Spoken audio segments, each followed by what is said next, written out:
ہم بات کر رہے تھے 9 ذی الحجہ یوم عرفہ کو، جب یہودی نے یہ اعتراض کیا سیدنا عمر بن خطاب رضی اللہ تعالیٰ عنہ پر، تو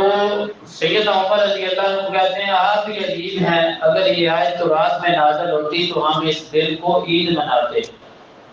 اب یہاں بات یہ بھی ہے، عید وہ عید ہوگی جسے اللہ تعالیٰ عید کہیں گے، نبی رحمت صلی اللہ علیہ وسلم کی محمدی مہر اس پر ثبت ہوگی کہ یہ آپ کی عید ہے، یہ خوشی کا دن ہے، ہم اس دن خوشی منائیں گے۔ عید الفطر ہے یکم شوال کو، رمضان کے بعد اللہ کا شکریہ ادا کرنے کے لیے کہ رب نے رحمتوں والا، بخشوں اور مغفرتوں والا مہینہ ہمیں رمضان دیا، وہ ہم نے بخوبی اس میں عبادتیں کی، اللہ تعالیٰ کے حق ادا کیے، بندوں کے حقوق ادا کیے، جو کمی کوتاہی رہ گئی اللہ اپنی رحمت سے معاف فرمائے، اور مسلمان خوشی مناتے ہیں عید الفطر کے انداز میں۔ دوسری عید عید الاضحیٰ جو 10 ذی الحجہ کو ہے، قربانی کا دن، یوم النحر ہے۔ یہ 2 عیدیں اسلام میں ہیں۔ اب تیسری جو ہمارے ماحول معاشرے میں بڑے صغیر پاک و ہند میں جو رائج پا چکی ہے، پاکستان، انڈیا اور بنگلہ دیش میں بالعموم چند سالوں سے، ایسا دین تو کوئی نہیں، کوئی شریعت کا دین کا جو وحی کا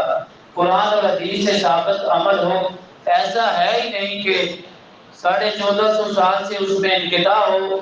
20 25 30 سالوں سے وہ شروع ہو جائے۔ سنت کوئی بھی دین کا عمل وہ پہلے دن سے لے کر قیامت تک اپنی اصلی حالت پہ قائم دائم رہے گا۔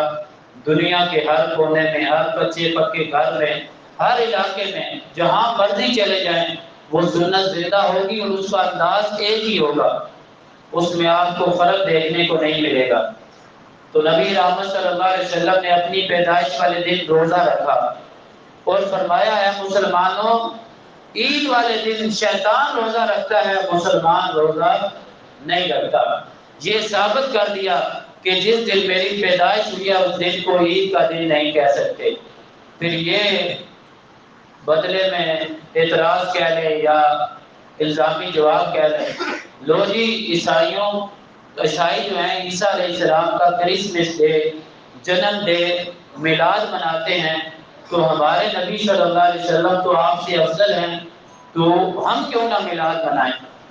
آپ نے فرمایا لا تطرونی کما اطرت النصارى عیسی ابن مریم، اے میرے ماننے والوں مسلمانوں، مجھے ایسے بڑھانا چڑھانا نہیں جیسے عیسائیوں نے عیسیٰ بن مریم علیہ السلام کو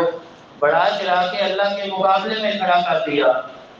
انا عبداللہ و رسول فقولوا عبداللہ و رسول، نبی پاک صلی اللہ علیہ وسلم نے فرمایا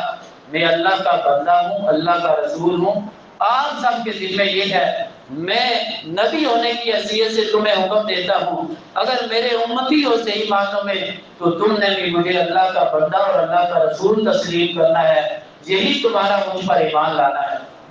تو جب سیدنا عمر بن خطاب رضی اللہ تعالیٰ عنہ کو یہ کہا یہودی نے، انہوں نے آگے سے جواب دیا بڑا پیارا، کہتے ہیں تو یہ کہتا ہے کہ کس دن نازل ہوئی، ہمیں یہ بھی پتہ ہے، قد عرفنا، ہم بڑی اچھی طرح جانتے ہیں کس دن نازل ہوئی، جگہ کون سی تھی، وقت کون سا تھا، جمعہ والا دن تھا، میدان عرفات تھا،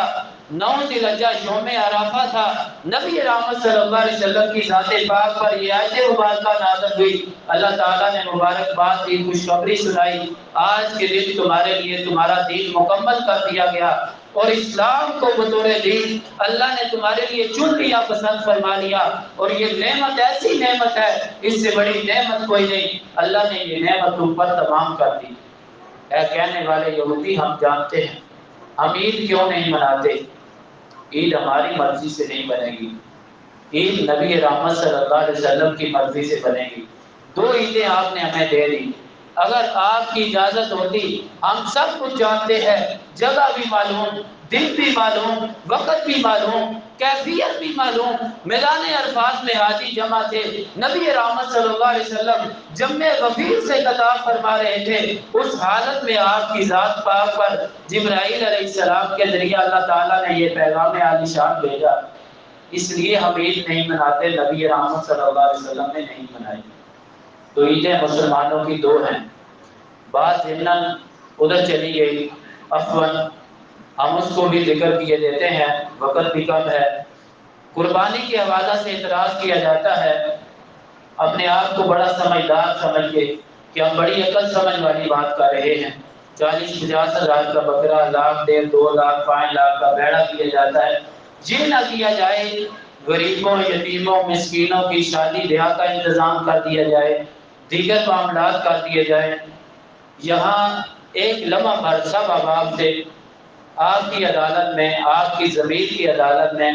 میں فیصلہ لے کر حاضر ہوا ہوں۔ فیصلہ آپ نے کرنا ہے۔ جب کوئی بندہ 50 لاکھ، 30 لاکھ، کروڑ، 1.5 کروڑ کی گاڑی لیتا ہے،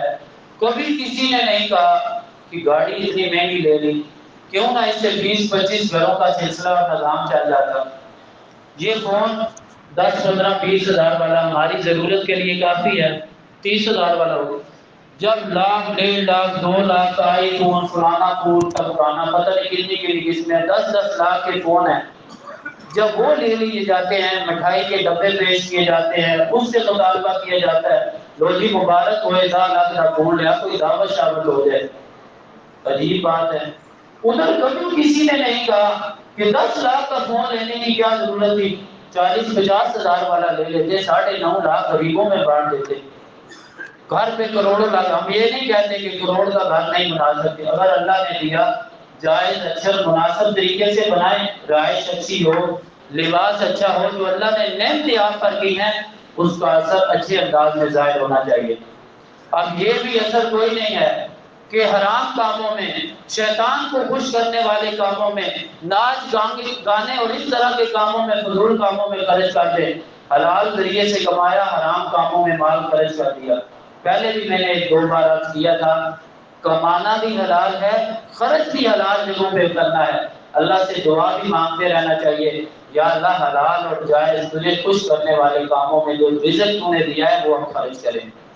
تو قربانی کے حوالہ سے یہ اشکالات، یہ اعتراضات پیش کیے جاتے ہیں۔ اسلام نے الگ سے یتیموں کے حقوق رکھے ہیں،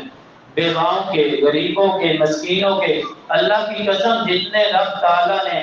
قرآن کریم اور حدیث مبارکہ نبی رحمت صلی اللہ علیہ وسلم کے ذریعہ سے ان کے حقوق رکھے ہیں، کسی میں نہیں ہے، کہیں کسی سابقہ دین کی کیونکہ تعلیمات مذہب ہو چکی ہیں، اصلی حالت میں نہیں رہی، اس لیے یہ ان کی مہمت ہے، ان کی بھی تصدیق کرنے والی کتاب ہے۔ تو سب کے حقوق شریعت نے طے فرما دیے۔ یہ ایک عبادت ہے، حج ہو، عمرہ ہو، قربانی ہو، اس میں اس طرح کے قتل کسی کو اعتراض نہیں کرنا چاہیے۔ اللہ سے توفیق مانگنی چاہیے، اللہ جتنا دے اچھے انداز میں، آسان انداز میں، حد سے تجاوز نہ کیا جائے، اچھی قربانی ہو، عمرے کی توفیق ہے، بار بار عمرہ کریں، حج کی توفیق اللہ نے دی ہے، حج پہ جانا چاہیے۔ زیادہ قربانیوں کی گنجائش ہے، قربانیاں لے کر غریبوں میں بھی آپ بانٹ سکتے ہیں، آپ کو بھی ثواب ملے گا، ان کی بھی قربانیاں ہو جائے گی، گوشت بھی پہنچ جائے گا، سارے معاملات۔ اللہ ریاکاری اور دکھلاوے سے بچائے، بس یہ کام ہونا چاہیے، باقی اعتراضات سے بچنا چاہیے۔ یہ اللہ کی ذات پر، نبی رحمت صلی اللہ علیہ وسلم پر، اس دین اور شریعت پر ہمارا اعتراض ہوتا ہے، ہم بڑا اسے خوش نما خیال ظاہر کرتے ہیں۔ وآخر دعوانا الحمد للہ رب العالمین۔